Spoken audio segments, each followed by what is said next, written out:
Salut! Bienvenue dans cette nouvelle vidéo. Vous avez lu le titre, normalement, donc ne perdons pas trop de temps. Aujourd'hui, je vais vous parler de Sonic Colors et donner mon avis sur ce jeu. Je vais insister sur un point, ceci est mon avis subjectif.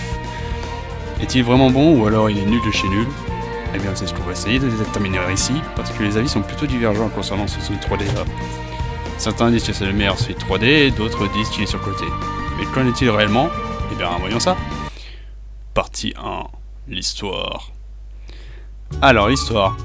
Sonic et Tails ont emprunté un ascenseur en direction le parc d'attractions interplanétaire de Eggman que ce dernier a construit pour, entre guillemets, se faire pardonner pour ses actes passés.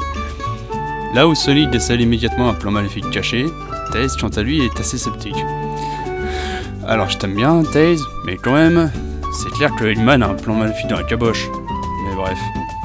Nos deux amis vont tomber sur Yaker, un petit alien tout blanc. Tails va tout le long du jeu configurer sa tablette, sa machine là, pour en faire un traducteur. Yaker va donc dire que son peuple s'appelle les Wisps et qu'ils se sont fait enlever par le chauve poilu. Sonic et Tails ont compris leur objectif, à savoir sauver les Wisps en détruisant les générateurs sur les différentes planètes pour les libérer. Une fois les générateurs détruits, Eggman et Sonic s'affrontent dans un combat plutôt épique, même si un peu trop facile, on y reviendra. Une fois le combat fini, les Wisps aident Sonic à s'échapper de l'explosion de la station spatiale d'Eggman pour ensuite finalement retourner chez eux sur leur planète. Voilà pour l'histoire de Sonic Colors. Alors, qu'est-ce qu'on peut en penser? Eh bien, le scénario est simpliste. Comprendre par là qu'il n'est pas très développé comme vous avez pu le constater. Et vous vous demandez probablement, mais entre leur arrivée et la fin du jeu, il s'est passé quoi? Comment Sonic a détruit le générateur? Et Tails, le traducteur? C'est bien quoi tout ça? Eh bien, c'est très simple. A chaque fois, Sonic arrive au générateur, fait une blague nulle, affronte le boss, et paf, générateur détruit au suivant. Tails n'a finalement qu'une importance moindre vu qu'il n'intervient que pendant les cinématiques, et ses interventions se résument à du « je avance dans la programmation de mon traducteur, mais c'est encore un peu défaillant. Et toi, Sonic ?» Et voilà, c'est tout. On a aussi des interventions de Eggman et ce robot, mais c'est assez anecdotique, dans le sens où ça apporte pas grand chose à part « moi, je vais enfin vaincre Sonic grâce à la puissance drainée sur les aliens !» C'est assez compliqué de trouver des cinématiques qui ont réellement un intérêt parce qu'ils n'apportent rien. Mais du coup, bonne histoire ou mauvaise histoire? Eh bien pour le coup, à vous de voir. Perso, même s'il est simpliste, le scénario fait plus ou moins son boulot. Donner une raison à Sonic de parcourir le niveau, affronter les boss et sauver le monde pour la 150e fois. J'aborderai le jeu globalement dans la conclusion, pour l'instant, passons à la suite, à savoir... Partie 2. Gameplay et Wisp. Alors, le gameplay.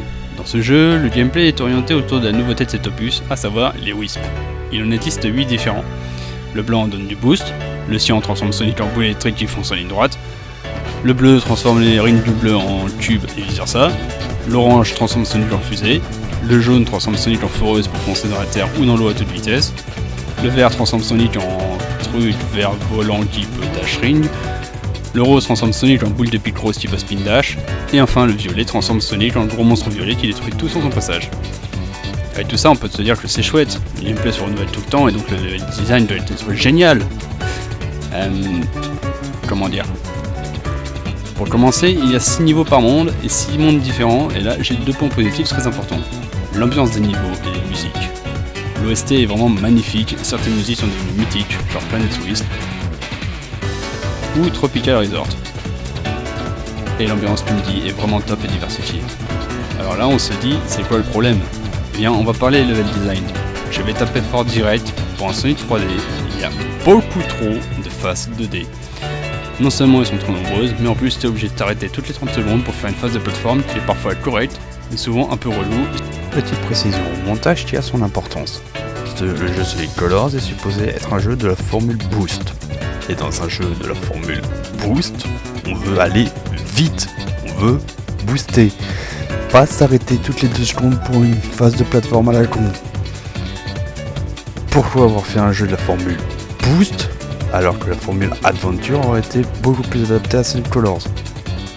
Bref, c'était une petite précision. Surtout, et là pour un jeu Sonic, c'est carton rouge, des autoscrollers. Je suis désolé, mais un jeu Sonic avec des autoscrollers, c'est complètement débile. Je vais jouer à Sonic et donc aller vite. Je joue pas à Mario là. Enfin bon bref, vous avez compris quoi. C'est dommage parce que sinon le jeu il a de bonnes idées. Les Wisp par exemple, c'est une super idée de gameplay. Seulement, parfois le design fait qu'on n'a pas besoin de Wisp pour avancer, et d'autres moments il est obligatoire, et c'est surtout dans les phases en 2D et en 3D. Un meilleur équilibre entre 2D et 3D et une utilisation des Wisp un peu plus subtile aurait été cool. Partie 3. Conclusion. Sonic Colors reste un bon jeu, là-dessus je pense qu'on peut être d'accord. Par contre, il a des défauts évidents et pas négligeables, malheureusement comme évoqué plus tôt. D'ailleurs, voici encore quelques points que je sais pas trop où les mettre en fait. À un moment, Tails se fait avoir par un rayon hypnotisant lancé par Eggman. Alors du coup là, je me disais, chouette, un combat contre Tails ou au moins une confrontation. Sauf que bah non, rien du tout. Le rayon hypnotisant est introduit et ne sert à rien dans l'histoire à part mettre une cinématique inutile. Deuxième point. À la fin, Eggman active son énorme canon hypnotisant qu'il considère comme étant suffisamment chargé. Et là, on aurait pu s'attendre à un niveau spécial avec un timer par exemple. Bah non. Le canon explose tout seul et emmène Sonic, Eggman et les Wisp dans l'explosion. Et ça c'est dommage, encore une bonne occasion de manquer. Dernier point, le boss de fin. Il spamme tout le temps les mêmes pouvoirs, à savoir Cube, Spike et Laser. Et c'est tout. En plus c'est facile à esquiver, donc malgré l'ambiance géniale avec la musique épique, bah y a pas grand chose à retenir de ce boss. C'est vraiment dommage. Pour conclure, le jeu est sympa. C'est loin d'être le meilleur, mais aussi loin d'être le pire. Il est juste moyen, quoique ce qui est un peu dommage. Il est juste moyen quoi, ce qui est un peu dommage. Mais malgré ça, je vous le recommande quand même sur Wii surtout. Ou bien sur la version remake si vous avez aucune autre option. Parce que même si le jeu n'est pas le meilleur Sonic 3D, il reste très correct, et il y a des chances que vous l'aimiez ou alors que vous l'adoriez, sait-on jamais. Faites-vous votre propre avis sur le jeu et discutez-en calmement en commentaire. Merci d'avoir regardé la vidéo, j'espère qu'elle vous a plu. Passez une bonne journée ou une bonne soirée, lisez la description, il y a pas mal d'infos importantes comme mes réseaux ou ma chaîne Twitch, sur laquelle j'essaie de stream régulièrement sur divers jeux en tout genre. Enfin bref, bye bye et bon jeu à vous.